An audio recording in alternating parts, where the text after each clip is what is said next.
So fortunately, we are recording. How I figured that out is beyond me. Let me just apologize in advance for why I'm going to be weirder than I usually am.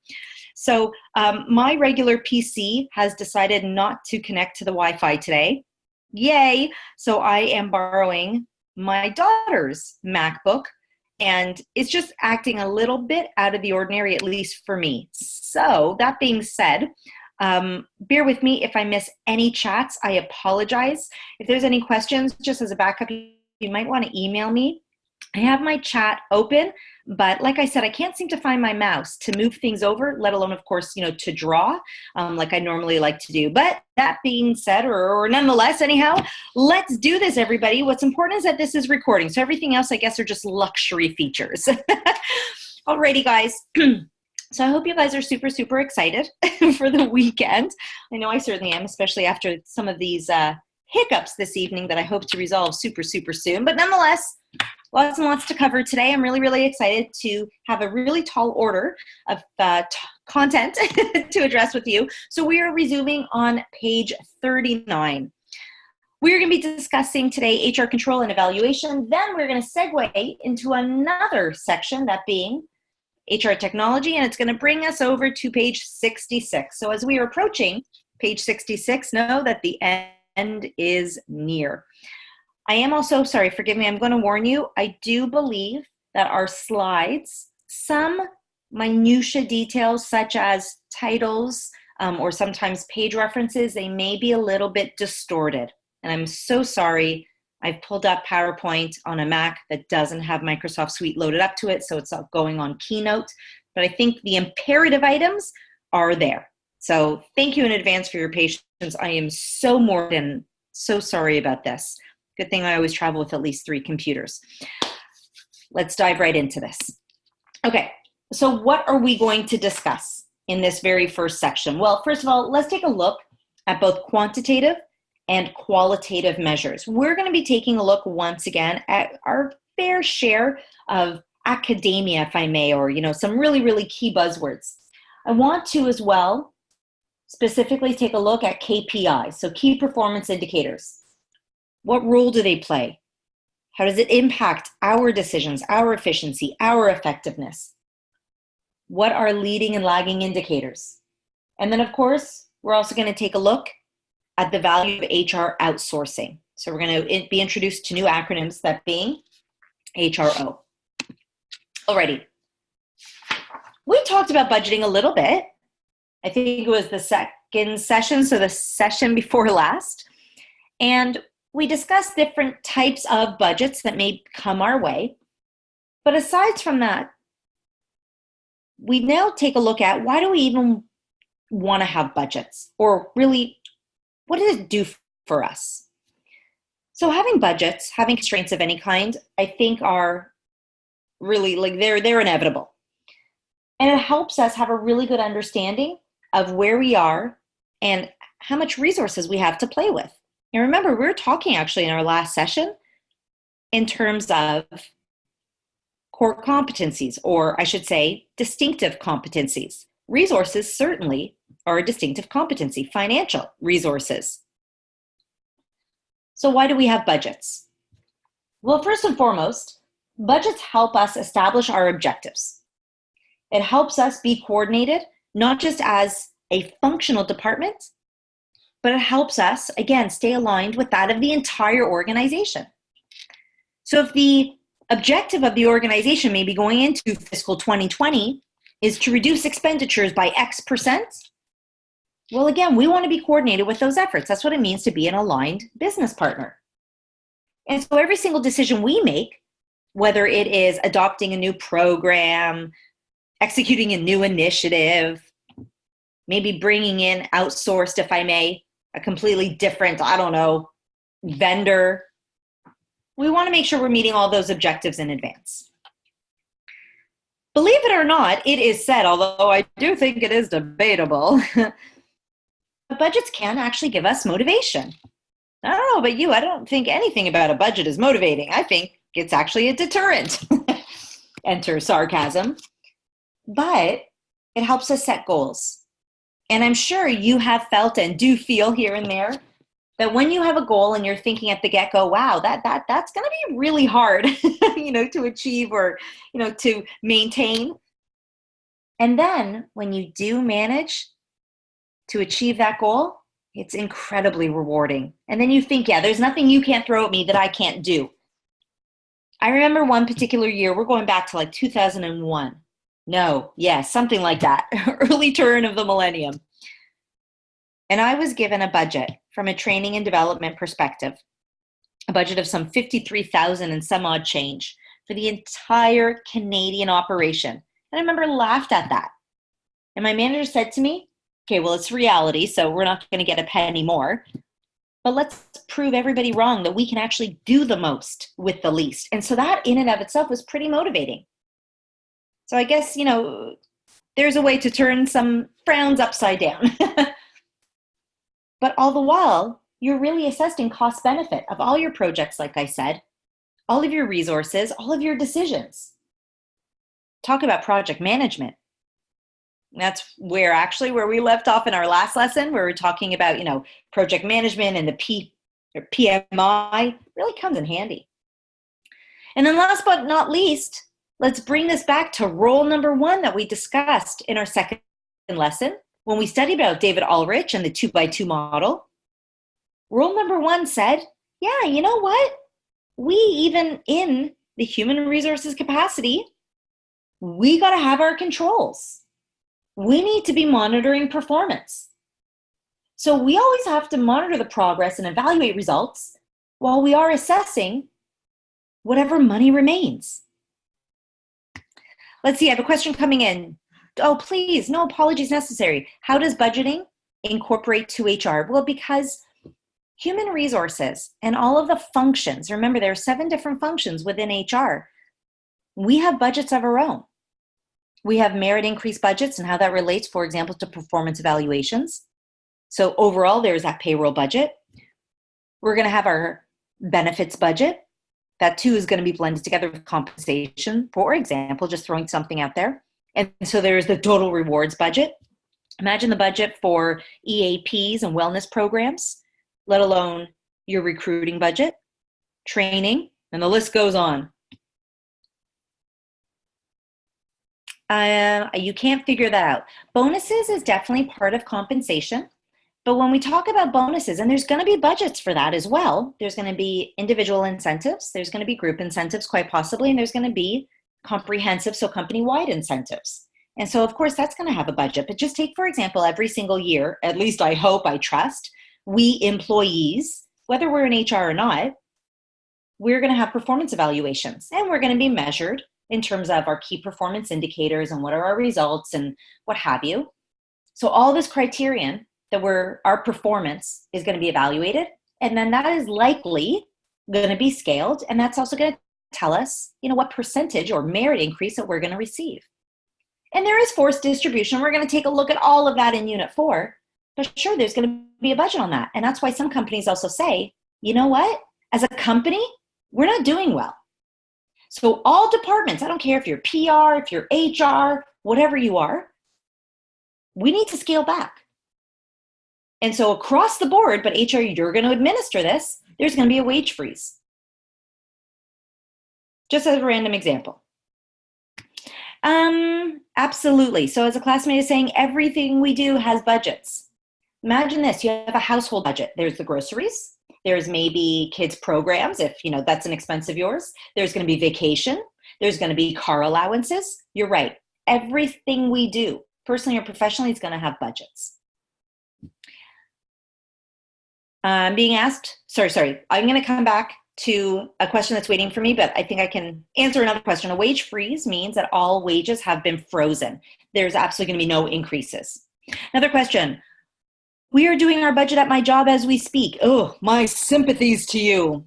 I didn't think HR was part of it, but we have budgets for everything, including recruiting and advertising, etc. Absolutely. So I bet within your recruiting budget, it's not just, for example, how much money can you spend, let's say, on Indeed, but I bet that is just one piece of the puzzle, but it might be as well budgets on what internal resources can you devote to filling those vacant positions, for example, and think about the opportunity costs associated with everything. And we're going to talk about that really soon. I'm getting carried away. Look what you guys did to me. I'm on a roll now. But I bet as well you probably have constraints, i.e. budgets, in terms of as well what that opening salary might be and what, for example, vacation allowance you might be able to give that new incumbent, or any of the other stipulations of bringing that new employee on board. So yeah, you know, everything, there's gonna be, of course, a budget. Oh, my absolute pleasure. Okay, fantastic, guys. So that was actually just, if I may, kind of like an opening slide to something a little bit more intense. Please, I hope your eyes can follow me, because unfortunately, I don't dare to lose now that I know where the mouse is on my computer. I don't want to lose it. So I'm not going to start playing with like my funny annotations and drawing tools. Okay.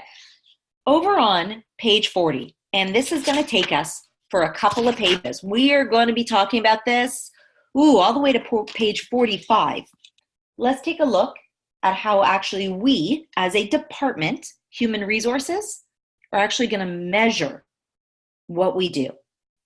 Keep in mind, when we're measuring what we do, whether it is recruiting, whether it is training, whether it is worth having, I don't know, an employee satisfaction program out there for retention and longevity, and everything we do needs to have value, just like everything anybody else in any other department does. But we need to determine the value within our value.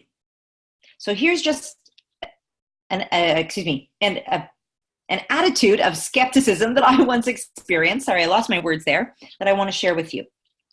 A cajillion years ago, back in, I think literally, it was 2001 again, when I got that some $53,000+ budget for all training initiatives across the country, the CFO gave this to myself and my manager with these extremely kind words. You guys are nothing but a cost center that I want to annihilate. Now, if that doesn't get you going in the morning, I don't know what does. But that being said, the pressure was really on to justify every single move we made.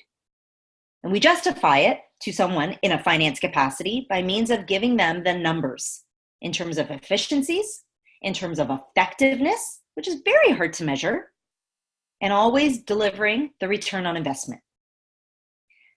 So keep that in your heart, keep that in hand, as we go through each and every one of these measures to really determine, are we, human resource professionals, being effective? Okay, so first and foremost, and once again, guys, I hope your eyes can follow my words. Thanks for your patience. We have subjective attitudinal measures. Think of it like this. Everybody's got an attitude. Positive attitude about, hey, I love human resource professionals. They're amazing. If it wasn't for them, I really wouldn't be the developed, skilled individual that I am. Some people might have the attitude saying, hey, you know those people, not so much worth the money that we spend on them. Whatever that attitude is, it is subjective. And to that respect, we have a qualitative measure as opposed to a quantitative one. Sure, we want to turn maybe some of those negative attitudes into being a little bit more positive, but be that as it may, we're going to do an HR audit to determine, once again, our worth in the business place. And that's what you see before you. So here we have actually a 6-step, if I may, HR audit. I'm going to let you just eyeball this. But again, this audit relies on subjective judgments. You have a different judgment than I have versus the next person. And so candid feedback from line managers is very, very critical. Again, this is more of a qualitative audit, however. Let's see, I'm getting a comment. At times it sounds like a robot. Okay, could possibly be because you're dialing in, not sure. I'm very glad to see you've got a really, really, really good phone. I'm jealous. Anybody else? I know we did the sound check. Sorry, I'm kind of derailing from my thought process now. I know we did the sound check and everything was go or was good, and I was told it was a go. Anybody else having troubles? Okay, so I have somebody else saying all is good. Okay, thanks. Sorry, guys. Okay, so again, it might be the dialing in. Really, really not sure. Could be the data plan or the wireless connection. I'm not sure how you're coming in. Okay, thanks, guys. So to our classmate who's coming in through the phone, I know that happens to me sometimes when I dial into a call. Could be, again, my wireless network. So I hope that that helps. Okay, so I'm going to go back, though, and let's go to the previous screen. So once again, that's a subjective attitudinal measure. Let's now go to statistical benchmarks. Statistical benchmarks are a qualitative measure. And this, quantifiable, This quantifiable measure can be represented in percentages, in ratios, in correlations, and that's just to name a few. So you think, for example, employees. Well, we measure factors such as employee satisfaction, their turnover, their grievances, perhaps accidents. These are employee measures. Now, these measures are going to tell us, perhaps, do we have any gaps we need to fill? Or, hey, if we're doing something fantastic, let's keep it going. Then as well, we're going to have productivity measures. Again, these are quantifiable. And these productivity measures, we're going to be looking for input and output levels. We're looking for costs per employees. If you're in a recruiting capacity, a time to fill metric. And then last but not least, we also have the HR processes measure. Our processes, things such as cost per hire. Ooh, yield ratios, that's a good one. We're going to take a look at yield ratios in Unit 2. We're going to do some math around that, in fact. But if we need to generate statistics, that's what we're going to do, again, to justify our effectiveness. Next, we've got HR accounting. HR accounting, we actually have 3 different measures, as you can see. First and foremost, and I've seen this on a test, so hope I'm not going to go too fast. I actually am telling myself, go nice and slow, so this way I can make sure I don't in any way do you a disservice. But we've got outlay costs. Outlay costs represent the value of human capital. You're human capital. I am human capital. What is our value? So outlay costs are associated with money spent in recruiting. Was it worth spending $50,000 to hire, I don't know, Mr. X? What is he bringing to the organization? What is his value towards the bottom line of the company, for example? So all sourcing, recruiting, selecting, training, and developing costs are always going to be compared to the value of that human capital. But here's actually the not so great thing about this twist of outlay costs. And this is what I've seen on a test. So here you guys go. Get those pencils out if you haven't yet. Outlay costs consider us, the human capital, like we do a car or a computer or anything, frankly, that has appreciation or depreciation value. This makes us a little bit more, if you will, tangible. I don't know about you. I don't like being thought of a tangible thing. I'd like to think, wow, I'm kind of, a little bit more special than maybe my car, which depreciates the second I drive it off the lot. But for the purposes, once again, of accounting, outlay costs say, yeah, you know what? We do depreciate over the usefulness of our life with the organization. So we are seen as that kind of a tangible asset. And it's calculated through the average employment in that company. Tries to once again determine, is there going to be a return on this investment? Is there a return? I'll give you guys an example. Hold on tight.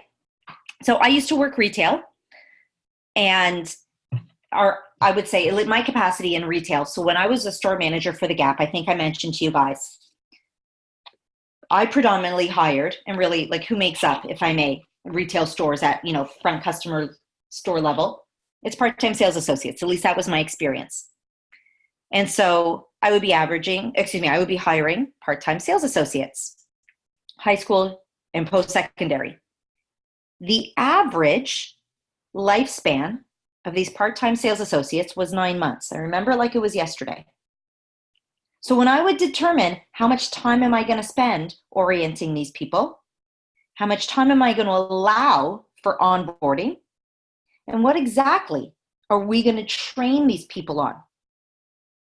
I had to value everything based on the fact that on average, they're only going to be with me for 9 months.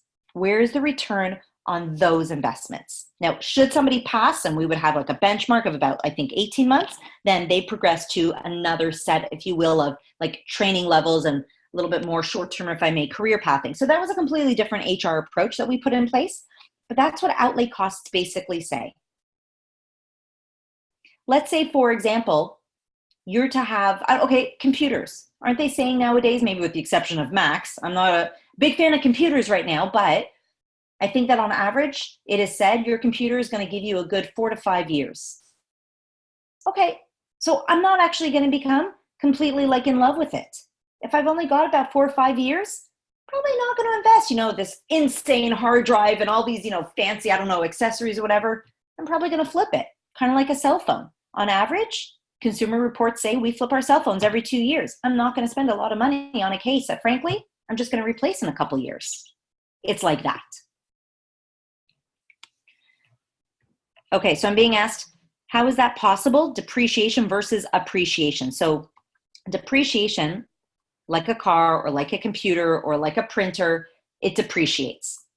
And as we approach the average expected lifespan within an organization, really, if you will, our knowledge, our skills, our abilities, our motivation tends to depreciate. Now, again, this is considering that a human, remove the human element, and we actually just get better with age, right? Like wine. It's considering that a human is really just like your computer. And frankly, it depreciates. Now, appreciation is more the contrast, if you will, in terms of the statistical benchmarks, such as the measures in terms of our output. But again, this is just outlay cost. So what is the average lifespan? And therefore, are you spending your money wisely in terms of, are you going to get a return out of that investment? I'm being asked, do I have a slide on this? Note the slide that you see is really actually all in front of you. I've summarized everything here for you, so this way you can elaborate your notes. I didn't really want to take that really, really great learning opportunity away from everybody. Let's see, is this based on our performance, depreciation versus appreciation? You just can't see us, HR, depreciating. Don't take away the human element. Just see us like an asset, because on the books, that's all we are. We are just a cost. So take away the human capability of this. We're just a number here. I'm being asked, can you address the institutional knowledge of someone who has been with a company for a long time? So by that, I imagine can I just put words in your mouth? Tell me if I'm on the same page. Do you mean organizational intellect? What is the value of that? Yeah, okay. That's what I thought. So it may not necessarily be something, if I may, that we can capture from a statistical place. So right now, remember, we're talking about controls and talking about budgets. We're talking about, again, numbers in terms of P&L, in terms of driving efficiencies and effectiveness. But when we talk about, if you will, is it worth it to spend money in retention programs? Is it worth it for us to maybe adjust an organizational climate because we find that maybe things have gone a little bit sour after, a recent merger? Is it worth our time to invest in running a company-wide employee satisfaction survey and then bringing in outsourced specialists to come in and really, pick up the pieces because people aren't happy with us?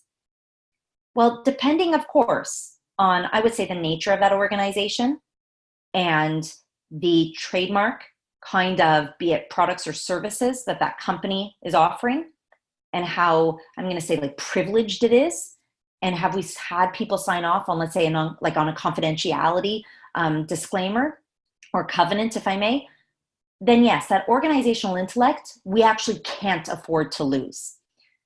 again, I think it speaks volumes to what is our competitive positioning, what is our strategy. And that actually goes back to maybe what we discussed in the last lesson. I'm going to say very, very, very small scale. Truthfully, when I was working at the Gap, if I were to lose somebody to one of my competitors, that being, let's say somebody went to American Eagle, you know what? The company really wasn't going to lose much, if you will, from a competitive position. That part-time sales associate, while they had our internal operations embedded and stamped into their brain, they didn't really see that we were going to lose competitive positioning. Now, on the other hand, if let's say one of the designers of the clothing and or buyers with partnerships of the clothing line at headquarters in San Francisco were to leave the organization, yeah, that would be probably a tremendous loss. So monies that we spend in various areas really have to go, if I may, with the cost benefit and the risk of loss and the cost that could be associated with that loss. Hope that makes sense. Very, very, very good question. Okay, so let's see. Yeah, you got it? You're good? Okay. I'm staring at the wall thinking out loud on this one like you have no idea. And I'm hoping that on the wall there's just going to be like all these notes and the answer is just going to come before me. And actually it's so funny. Bobby, I'm going to come to your comment in a second, but I have to admit, when we met last on Monday, the next morning I got in the car and I started to do my family vacation. And so of course I was revisiting the lesson from the night before and something had dawned on me. So it's interesting. Like I'm looking at the wall and I'm like, can the answers pop out at me so that tomorrow I won't think, oh, I should have mentioned that because I was thinking about the whole McDonald's thing and why are they killing it? And anyways, whatever. Sorry. Okay. Let's see. Being asked here. So if I do a permanent hire and he or she quits in a month for a job that pays better, does that factor into depreciation? No. It will ultimately, in the sense that that is going to affect your calculation of the average lifespan. But outlay costs are basically saying, if humans are thought to be of an asset, just like your computer is thought to be an asset, and in the sense that in a year, your computer is going to be an older model. Well, that human is also going to be an older model. And that's where depreciation value comes in. Then we have to consider the costs that we invest in that human, just like the costs that we may invest in that computer.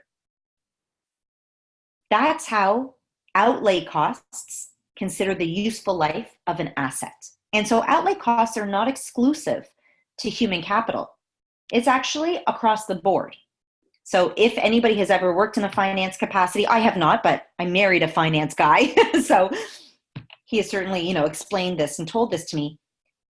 When you're doing all your, financial documents, you're taking into consideration, I spent $10,000 in this fancy Xerox printer. Well, this year that asset is only worth $8,000. The year after, that asset maybe goes down to, I don't know, $5,500. So again, we're just actually thinking more like we're accountants when we talk about outlay costs. And that's why it falls under human resource accounting. This is literally just a financial perspective of investments. You and me both, Bobby. I wouldn't say we depreciate because of our age. We depreciate because of the lifespan with the company.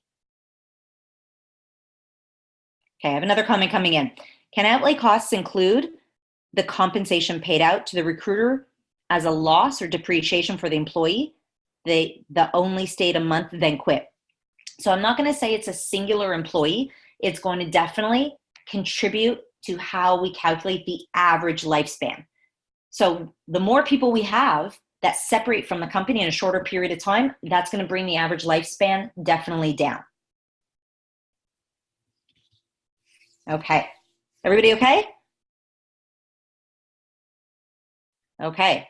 Looks good. Yep. Okay. Fantastic. Beautiful. Beautiful. Okay. So that's outlay costs. Woof. Okay. Let's talk about replacement cost.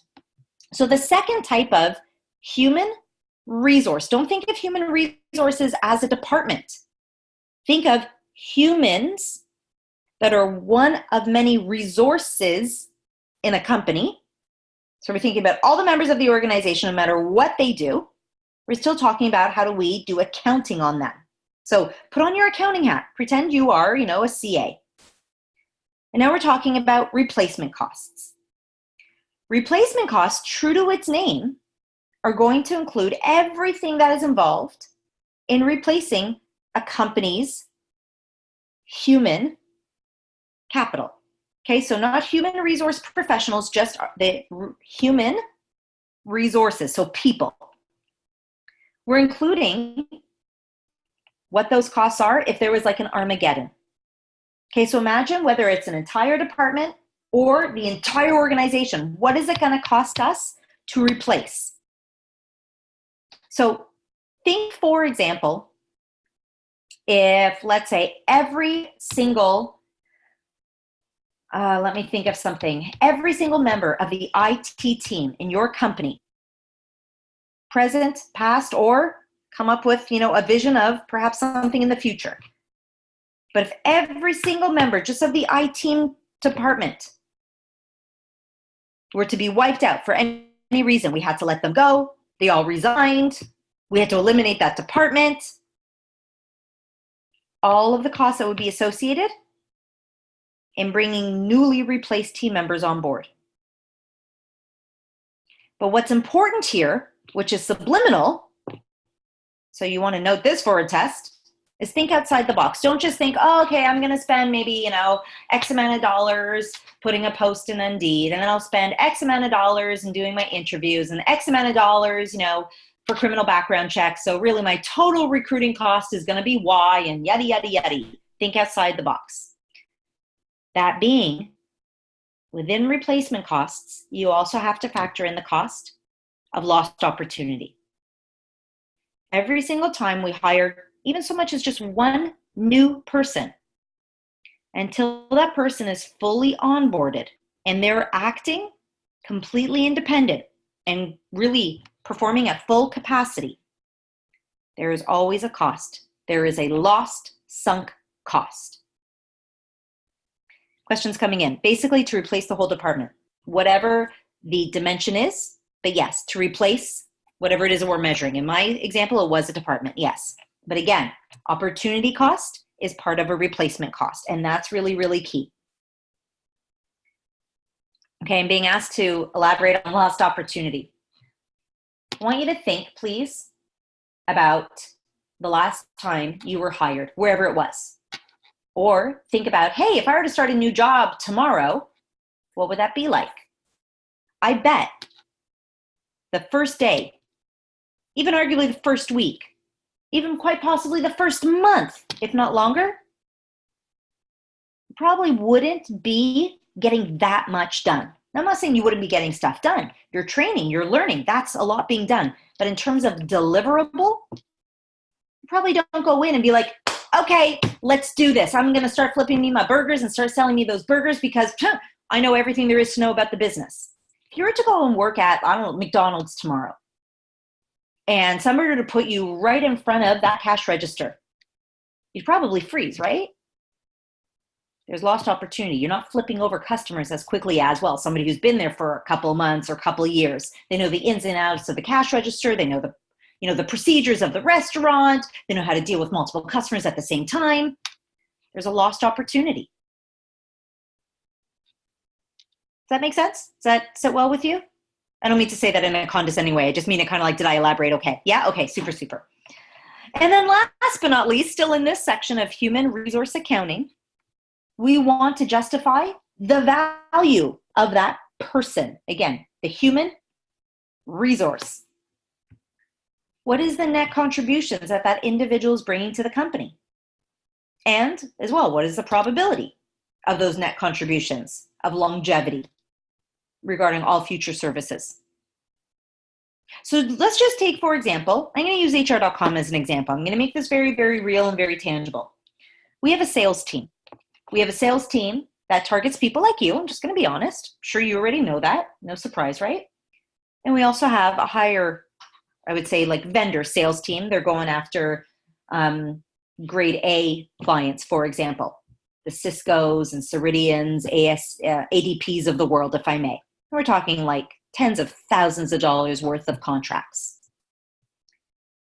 Well, we need to value each of those members on the sales team, because what are they worth towards the bottom line of the organization? So I'm just going to be really, really frank. This week, in one of our large company huddles, one of our sales representatives, he landed a fantastic $250,000 contract with a huge, huge West Coast vendor. So the value of him as a human resource to the company is tremendous. Whereas, for example, somebody who's maybe bringing in, I don't know, $30,000 worth of revenue a year, probably not as valuable or that valuable relative to, once again, the capacity of that position. So we actually have to, once again, in an accounting perspective, place value on that investment. In this case, the investment is a person. Sound good to everybody? Questions, thoughts, comments? And then we're going to go over the last measure. Okay, could experience be considered? Absolutely, because it definitely contributes to potential. So it's experience as well as proven, I would say, outputs or deliverables. But prove it, So yes, but most definitely. Great question. Okay, and last but not least on our list here, we have costing us. And when I say us, I'm saying now the HR professional. So it's funny because, and maybe we need to change the name of, I guess, like what we do for a living. Because when I say human resources, I'm trying to separate HR as a department or as a specialty profession. And I'm actually just talking about people as a resource. Maybe I should say people resources. Because everything we've discussed until now have been pretty much people resource kind of accounting measures.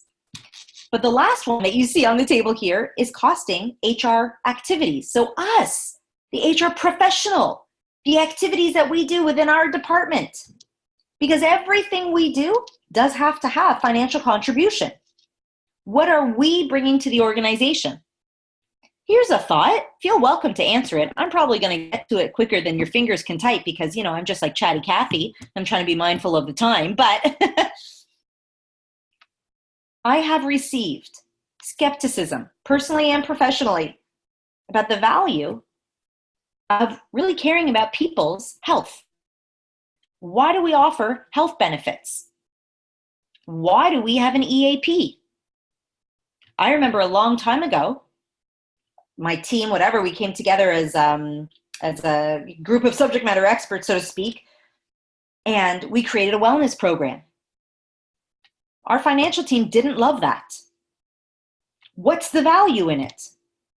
Well, there's direct and indirect values in a lot of stuff we do. So why did we need to spend so much time and money creating a wellness program? Well, because we want our employees to be healthy, because we kind of are just, good humans that way, or, that humanitarian perspective. We want them as well to be happy. Healthy people are happy people, which are healthy people, are productive people. And frankly, it's also about being, if you will, employer of choice, or at least kind of making some sort of list. And of course, it all ties in together. And then we get to retain them. And then they're going to be engaged, and then engaged employees, provide output and so forth and so forth. They give us positive referrals so we can actually hire, their best friend who's probably just a clone of them. And then that just increases, again, our performance and output as an organization. So what's the financial contribution? Wow, it's pretty indirect, but let's make all of these connectors that studies show and results show. And the employee survey satisfactions are telling us this, that, and the other. And being asked, what is EAP, Employee Assistance Program? Those are programs where we offer outsourced assistance to employees and their dependents for everything and anything that perhaps they may be battling, whether it is a poison work environment, whether it is a health concern such as diabetes, if God forbid somebody is being harassed or discriminated, even outside of the workplace. We just want to offer people basically like confidential counseling, and it's always, or should be anyhow, outsourced to a completely neutral third party. And we're going to discuss that more actually in Unit 5. Okay, absolutely. Retention, employee appreciation, and so forth. Okay, fantastic. So again, when we're costing HR activities, we want to show the contributions of the money that we spend, but how is it contributing to the bottom line of the organization? This one I love. Remember, and I'm sorry, I'll put this to bed. When we had an employee wellness program, we found that absenteeism, not to mention, here's a good one, presenteeism went down. We actually did a study on this. And with that, we're also able to prove that the costs associated with this totally in-house wellness program increased loyalty, increased engagement, improved the climate. Thereby, we also saw an increase in sales. And to that respect, it was for pennies. So what was the financial contribution? We did not have turnover. And turnover costs 1 to 3% of somebody's salary. What is the average salary? There's ways to justify it. Now, all of this is pretty much going to give us, sorry, I just skipped that audit because we already saw that, indicators. So we have KPIs, and I'm sorry guys, it looks consistently like the header is always missing on these slides. Key performance indicators. So we need these KPIs. They kind of tell us what we're working towards and how we measured out, in other words. So key performance indicators are going to be giving us efficiency deliverables and effectiveness deliverables. Efficiency is defined by time and cost. Well, time is money. And it's funny, we're going to see in Unit 4 how we want to save time because we want to save money and how we're going to deliver that as an incentive. And of course, effectiveness we measure through return on investment and profitability. Now we have leading indicators and we have lagging indicators. Leading indicators is a measure that precedes, is a measure that anticipates, or better yet, predicts future performance. And often our leading indicators, albeit this is, if you will, our projections, also known as budgets. I hate using the word budget because, it can be used in so many different capacities. But the leading indicator, while it gives us projections, it also is based on past trends and results. That's why we have the confidence to make such predictions. So the leading indicator in great part is going to rely on the lagging indicator, where a lagging indicator measures results. So these are things that have happened, and it helps us understand where does change maybe need to take place. Because we want to know maybe like what our sales were, what are our profits, what are our customer service levels, what's our employee satisfaction levels, what are our grievance levels, our accident levels, whatever it is that we're measuring. These are the actuals. So we want to take our actuals and compare them to what our anticipated predictions were. And that's what tells us, for example, we're up X percent or we're down Y percent. I'm being asked, can we see HR.com EAP? Sure. Believe it or not, we don't have one. But maybe I should create one, or I should go and source one. Okay. Well, I don't think we have one. I don't know. I'm not on benefits. Okay. Anyhow, we're now actually going to say, or we're going to take a look very, very soon, that all of these KPIs, so these analytics, in other words, these are going to be the guts, if I may, of a story. And that story is best told in a scorecard. The scorecard, well, there's no better way to explain it, is where we really capture all of these analytics, how we did, what we're projecting to do, what are our inferences, what trends do we pick up on, and what have you.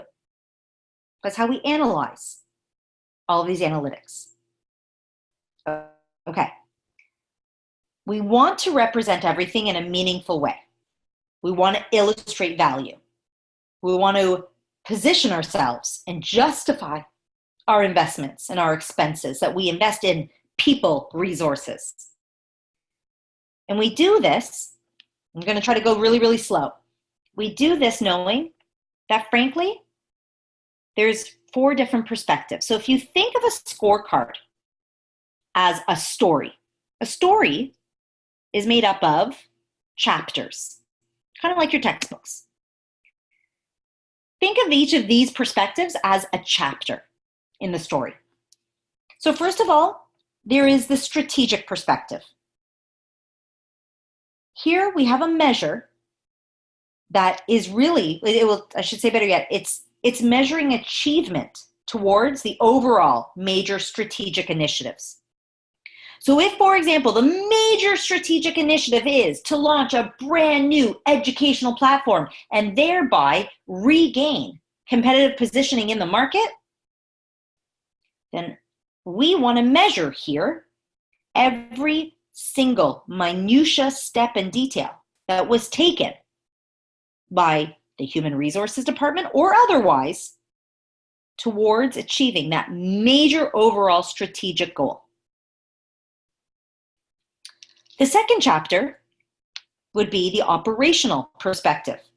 No, this isn't necessarily our area forte, but we're just talking about the scorecard in general. And this is measuring the effectiveness of our HR processes and how is it contributing to overall operations. But remember, David Ulrich said, even within the HR department, we do manage, if you will, administrative operational tasks. For example, payroll processing. The third chapter, or perspective, is the financial perspective. This is measuring what financial contribution are we bringing to the organization through our activities. So take this, for example. One major financial contribution, let's say in a manufacturing plant, is the fact that we may have brought down incident rates through the added investment of improved, increased, heightened safety training. And in bringing the accident rates down, we had lesser short-term or long-term disability claims. We had lesser costs, premiums with our benefits programs and providers alike. But important as well, the experience rating was improved. And we know how that impacts the bottom line. And then last but not least, the fourth perspective, or as I like to call it, the chapter, is the customer perspective. Here we're going to measure how well we, in human resources, and all of the activities that we put out there are serving our internal and our external customer. So that's basically what the scorecard is telling our story about. But to make it even a little bit more interesting, and by that I really just mean complex, is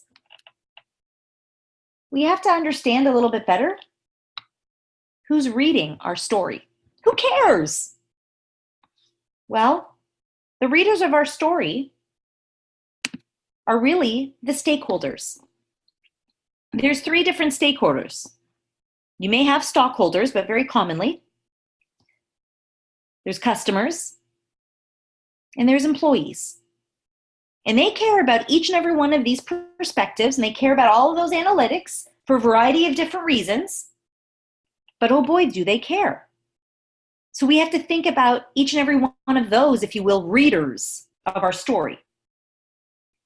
And they all have multiple, or I should say, they all have different perspectives. They all have different needs. And our job is to reach each of the expectations of the stakeholders simultaneously. Well, they might have different expectations. Stakeholders have different expectations than employees do. Customers have different expectations than employees do. So we want to try to meet each of those expectations simultaneously. And we still want to weave those expectations so that they're interrelated between each of the different stakeholders. Here's a really, really wild example. Totally unrelated, but just to kind of put a big red bow on what I just described. by coincidence, but that's where I think I came up with this example. By coincidence, I have 3 kids. So let's call those 3 kids my 3 different stakeholders. My eldest loves pizza. My second, actually, sorry, let me start my story again. When it comes to dinner time, I think you're going to see where I'm going with this, but I'm sorry. When it comes to dinner time, they all like different things. And of course, I just want to make sure that their tummies are full and they're all content and happy and can leave me alone. So dinner time is very, very hard. And I'm always getting upset. I'm not a short cook, or what is the expression? Anyhow, I'm not a cook and I'm not a restaurant and you're going to eat what I make. But at the same token, I still want everybody to be happy. And like I said, be full of me, content, and go and be healthy. So I try to find a commonality between each of their taste buds. And rightfully so, each of them have the expectation that they're going to have a dinner that they like. So I found commonality amongst Italian food. So my eldest, actually I lied when I was saying pizza, my eldest, she likes pasta.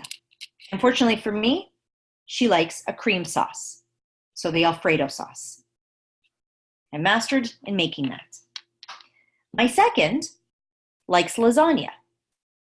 And although lasagna, to at least to the best of my knowledge, and I am not a chef by any means, is more tomato-based, or at least, the tomato sauce-based, I do mix it with the cream sauce I already made for my daughter for the pasta that she likes, so I kind of get like a rosé thing going on. And sometimes I just completely substitute it all together, and we call it white lasagna. My son, well, he likes pizza. But again, he actually loves the Alfredo sauce, and we throw a little bit of pesto on it, some mozzarella. Who's not hungry, right? So here, while they each have different expectations and different desires, if I may, I'm trying to meet all of them simultaneously, and I'm trying to find some common ingredients so I can find that interrelated, woven interest. And that's what's happening here in the scorecard. We need to understand, what do each of these stakeholders care about?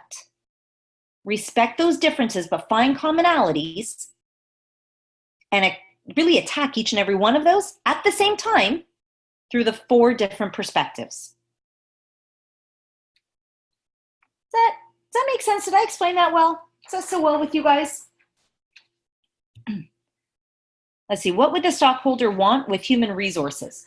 Well, a stockholder is invested in the organization because they're holding stocks. So if they're holding stocks, they made the investment in the company. And to this respect, it's going to be any investor. It could be an angel investor. It could be very, very small, board of directors that made, nominal investments. But they will care about what we do because we are a function within the organization that's contributing to the bottom line. Let's see. We had a fundraising. The quote-unquote stockholder wanted to celebrate having pizza and beer. Oh, I love your stakeholders for our employees. HR wants to show appreciation for the employees by showing more appreciation celebration to them off-site to fund the event. Can be hard for HR to accommodate both the funding partners and employees at the same time. Definitely with beer from an HR perspective. Isn't that shunned upon? Although I'm not really, I'm not against it personally. Okay, but I think that's actually a really, really good example of trying to seek out balance and trying to keep it real as well. Thank you for that. Okay, let's talk about HRO. I don't like this. It kind of puts us out of a job, unless, of course, we are the O. So sometimes we do have to outsource what we do. Think back to our second lesson when we talked about, hey, how many HR professionals will we have in any given size of an organization? For whatever reason, we may not own, if you will, that area of expertise, and we may need a subject matter expert. So we have to outsource sometimes. Commonly, we have 2 different types of outsourcing. We have PEOs, which stands for Professional Employer Organization. It has a co-employment model.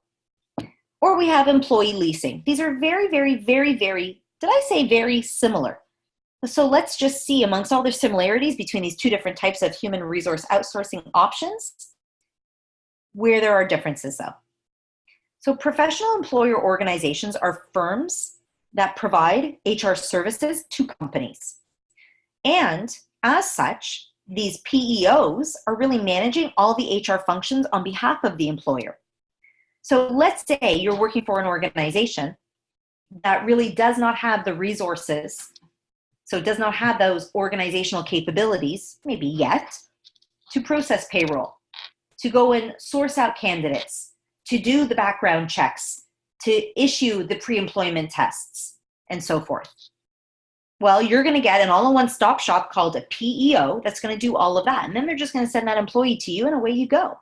You don't have to worry about a lot of those administrative issues. You don't have to worry about vacation pay and so forth. Employee leasing is similar. It just takes the approach of lending a former employee back to the organization. So if an organization, for any reason, maybe changes its structure, it might go to an employee leasing company saying, hey, listen, I need you to be the owner of this human capital, so you need to put them on your books. I'm going to lease that person from you. It's kind of like leasing a car. You don't own the car. You're leasing it from that financial institution. And so here, in the employee leasing kind of scenario, the company's not assuming HR-related functions. The employee leasing company is, because really, actually, they're the employer. You can lease employees. You can think of it like a temp agency. You can lease them for a couple days, for a couple weeks, months, or it can be a little bit more long-term. It also has to do with affordability. Now, the benefits in outsourcing any HR functions would be, first of all, you might be outsourcing this to a company that is more technologically advanced than perhaps you are.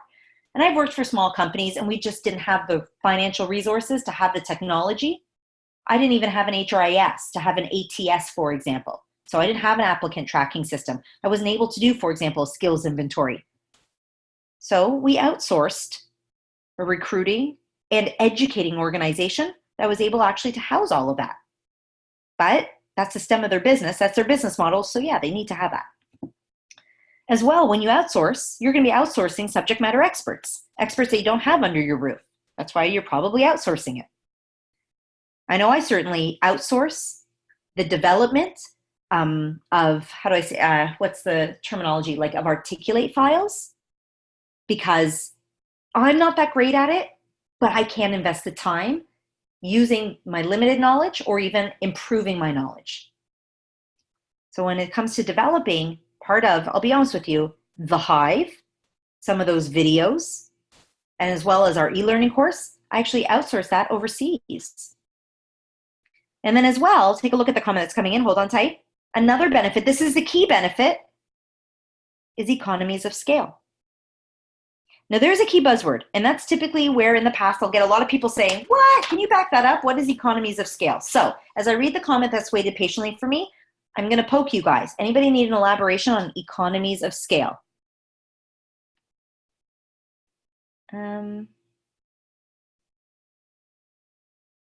Yes? Okay. So, okay, perfect. So one classmate is saying, give me an example, please, of a PEO. Robert Half. They are a recruiting agency. They also have a division of a PEO. They're a professional employer organization.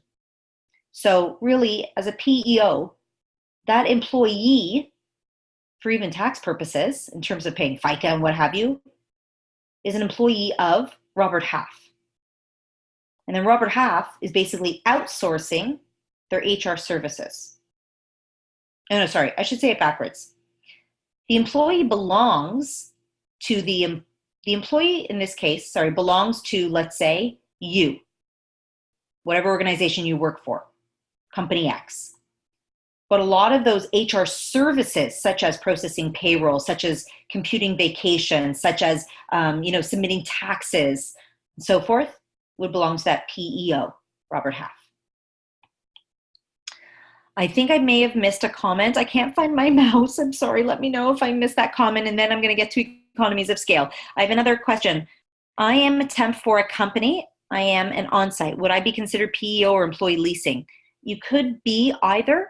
You could be neither. Really depends on the structure of that temp agency. It sounds to me like employee leasing, but it really, again, I think you should ask your temp company if they are. Okay, so let's talk about economies of scale. Economies of scale And I know that I had to refresh my memory back to like my first year economics in university. Basically is where we say we want to take a certain amount of fixed costs and break that into a higher number of variable costs so that really we get more bang for our buck.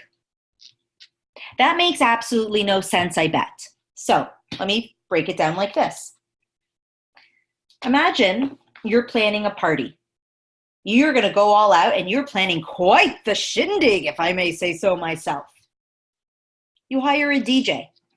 That DJ doesn't care how many guests you have. You can have 5 people, you can have 50 people, you can have 172 people. That DJ costs the same amount of money. Let's say the DJ costs $1,000. You guys might think I'm nuts for coming up with that number. It's just the first thing that came to mind.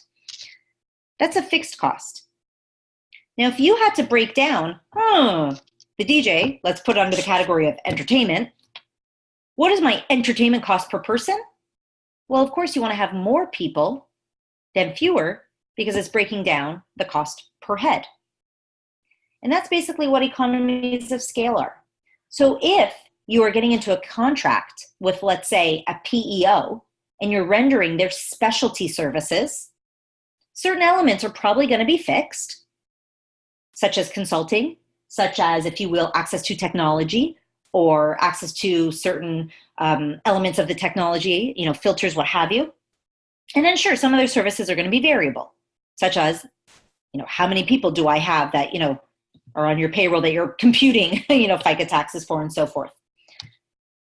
But when you have more variables compared to fewer fixed costs, then you're getting more bang for your buck. Does that make sense? Does that sit well by everybody as we wrap up this section and move on to the next? Thoughts, questions? Yeah, sits well with you? Yeah, okay. I got one more example if you need, and I'll make it about this prep course, but looks like you guys are good. Okay, so that's the advantage, frankly, to any time you outsource anything, to be honest with you. Okay, so with that being said, in typical end of section fashion, let's check in with your understanding and your retention and your test-taking skills. The primary advantage of using a professional employer organization is what? It provides inexpensive consulting advice. Human resource functions can be outsourced and performed far more capably. The company reduces its exposure to illegal discrimination. Or the company saves the money it would have spent on employee benefits and services. The primary advantage. You may identify more than one advantage. We're looking for the primary advantage. That is going to really make or break your response. Look at all these answers coming in. You guys are rock stars.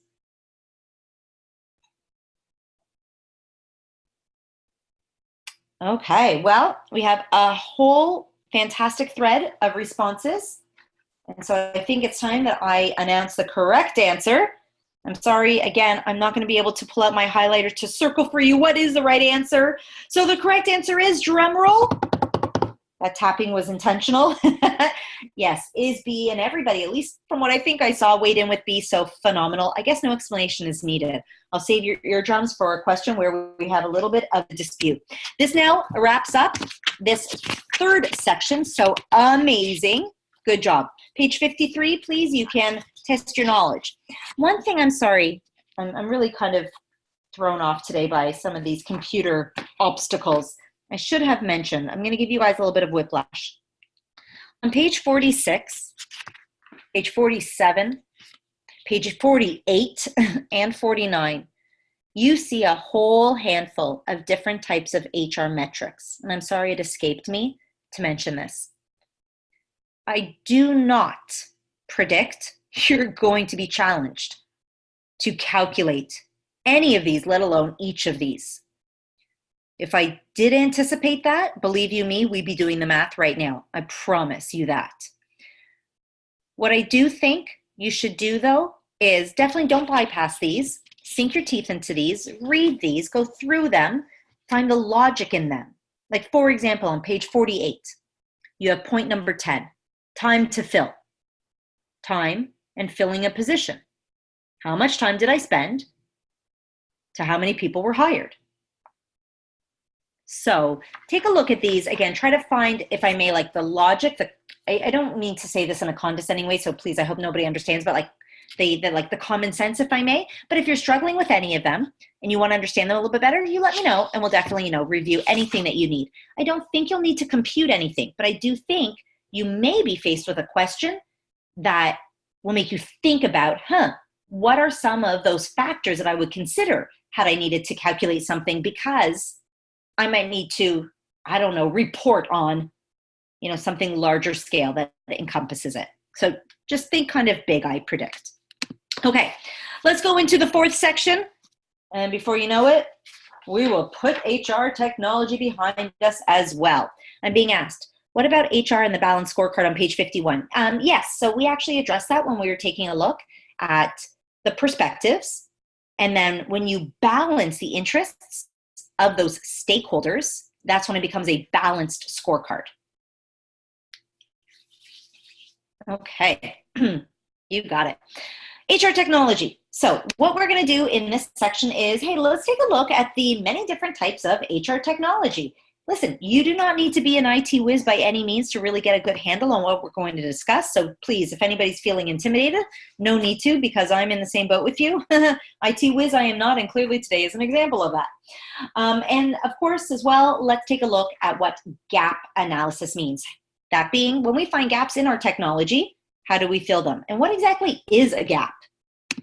Okay, so first and foremost, HR technology, I would say, has come a very long way. I don't know about you guys, but I remember my very first job back in, 99, out of school, having just completed my master's. We didn't have the resources, and frankly, we didn't have the support from leadership to adopt an HRIS. Now, back then, an HRIS was tremendously expensive, even an out-of-the-box version, let alone, a customized version. But I remember we were creating an HRIS within our 6-person HR department, through Excel. And boy, oh boy, did I learn a lot about Excel. I remember even just doing my master's, we learned how to create an HRIS in Excel, because it was just, wow, didn't even exist back then. So thank goodness it has come a tremendously long way. And a lot of departments, not just human resources, but other functional departments will try to intertwine some of their technologies into HR's technologies, because sometimes we need it to communicate, especially when we have an internal or intranet kind of system. Imagine, for example, when employees are managing their own onboarding. So we definitely need a number of different technologies and or servers even to communicate with one another. That being said, HRIS can easily be interchanged with HRMS. So we've seen those two be separate. We've also seen those two being used simultaneously, or I should say synonymously with one another. Let's take a look at the HRIS. The HRIS is probably just one piece of a larger puzzle known as the Enterprise Resource Planning, ERP. There's a lot of things that go into this enterprise, this technological enterprise, to plan our resources. Some of those major uses are HR planning. Now, if you're thinking, whoa, elaborate for me HR planning, I will do just that, but in Unit 2. In fact, Section 2 of Unit 2. But it's basically us planning how every single member of the organization is going to be utilized to their greatest advantage. In that, do we have positions to fill? Do we have positions to eliminate? Do we have some career pathing? How is that actually going to be aligned with the company's succession planning? Do we have replacement charting? There's lots of plans, short, middle, and long range. Okay, but back to the technology perspective, we also want to report on things. Should the EEOC, which we will discuss in Unit 2 as well, or should they come to us and say, hey, listen, I just received a claim of discrimination. And we say, what are you talking about? Oh yeah? Generate for me the following report. How many, for example, members of each sex and race or disability group do you have in each job category? Yeah, we really actually don't want to be crafting this by hand. As well with research, internal or external, very, very helpful. But maybe we need to pick up on some historical research. That would be handy.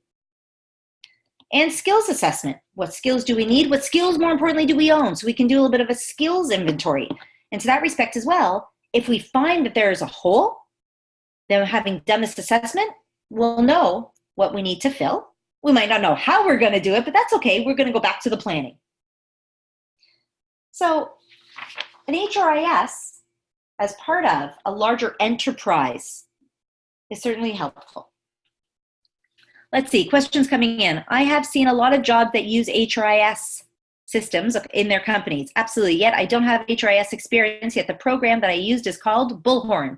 Do you know if they are similar? I have to be honest with you, I'm not familiar with Bullhorn as a program, but it might be. So it maybe warrants just a little bit more research. By all means, please feel welcome. Send me a link and I can sink my teeth into that.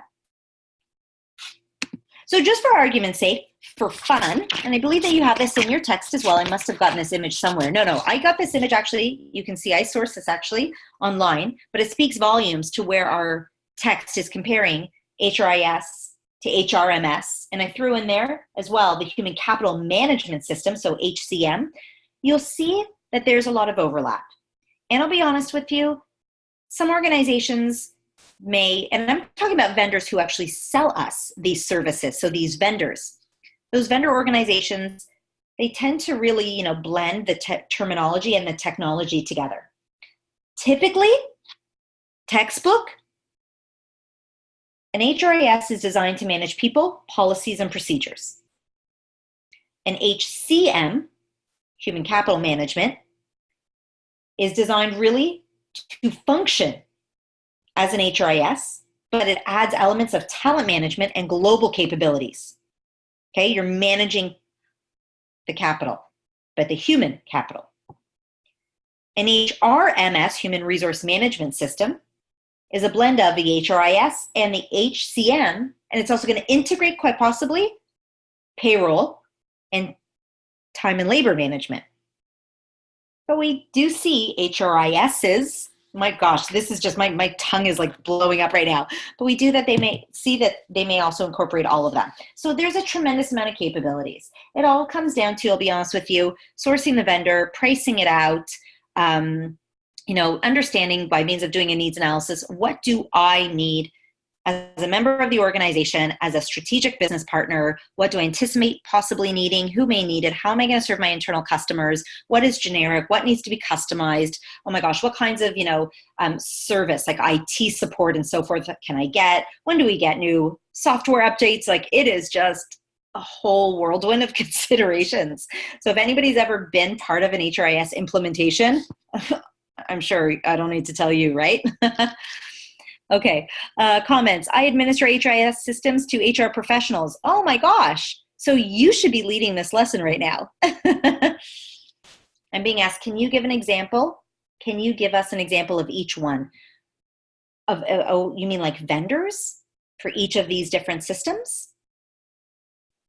You know what? I'll be honest with you. I can't think of one off the top of my head. Hold on. I did a paper. I actually wrote a white paper for pay scale.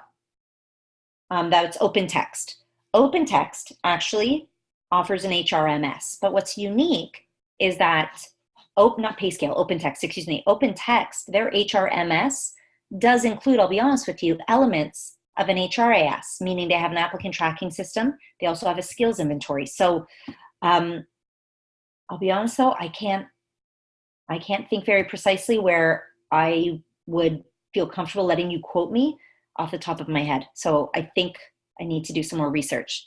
Oracle, we've got people weighing in. ADP, PeopleSoft, thank you. Kronos, okay, you guys are going. Bullhorn, hey, look at that. Okay, so Bobby, we have a classmate who actually answered your question about Bullhorn. Bullhorn is an ATS, okay, and a CRM? Interesting. I know that our CRM is Siteforum, but it certainly is not an HRMS or even an HCM by any means.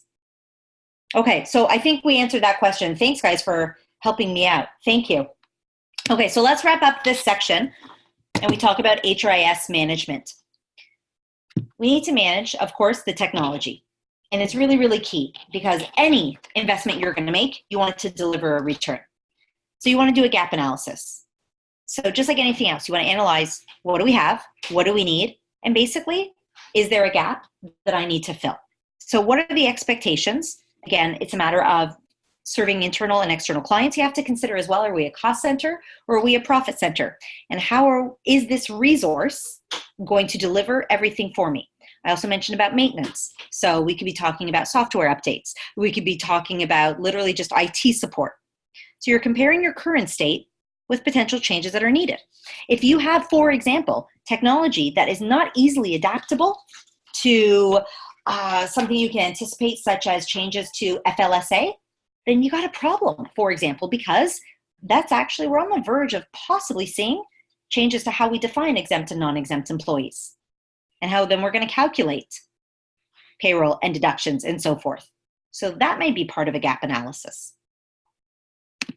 And last but not least, we have HR portals. And actually this I know a little bit firsthand from doing some research that I did for open text. That being, it is absolutely positively fantastic and very, very, very, very, very efficient use of the capital of a human resource professional when we have individualized HR portals. So this way, and you see this often in Fortune 100 and Fortune 500 companies, definitely ADP and Oracle, they've mastered this, as has open text. But this is where each and every one of us are managing our own personal information, and we are actually navigating a lot of our own personal, be it onboarding, benefits, enrollment, and so forth. It's a self-service platform. So this way, you and I as employees are managing this for ourselves. We're not consuming the time and attention and efforts of an HR professional, and that HR professional is being alleviated of a lot of course, administrative tasks, so that this way they can go on and do some more higher level value-added tasks. And this is especially important in a shared services model where HR serves as, well, in a shared service where there's a number of different divisions and subsidiaries for an organization. And with that being said, because this is such a short and sweet section and you accomplished your goal, I actually don't even have a test your knowledge question for you. So I think I chewed your ear off enough for the night. Mission accomplished, guys. 2 minutes over. Sorry, in typical Jen fashion, I spilled over the time allowance. I'm sorry. I was tripping over my tongue and I got very, very, very distracted by anything out of my norm. I'm such a creature of habit that, anyhow, using a different computer threw me off. I am going to stay on the line in case anybody has any questions or needs any help with anything. Otherwise, guys, I want to thank you so much for yet another fantastic evening. Our reading assignment for next class, we are going to resume on page 67. In talking about organizational environments, it gets a little bit involved, but I do want to segue into the next section. So if you are incredibly ambitious, I'm going to say read pages, please, 67 through until 96. So a 30-page assignment. Will we cover all of that? I think time will tell. I love that this group has a lot of questions, and I don't want to deter you. So I think I'm going to play that by ear. But at the very least, if you do manage to do this pretty ambitious reading, you're just going to have, a leg up for the lesson thereafter. So let's call it 67 to 96. So I'm being asked, were you able to figure out the discussion question? I was. We do know what's wrong, but it has not been resolved yet. So I've got a team on the West Coast that are working on it. It is, to make a long story short, everybody has to be saved as a group so I can invite the group to partake in that discussion. And it's just a setting. So unfortunately, some people have been off, myself included, but we've been trying to, connect, and they have to do some back-end stuff for me. But I'm going to continue to post these thought-provoking questions because at the very least I can see them, and I just want you guys as well to, be putting in the effort.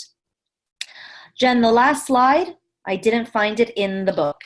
Okay, so the last slide about HR portals, you're going to find that under, I believe, off the top of my head, let's see, hold on. You see it? It's between pages 61 to 63, so HR portals.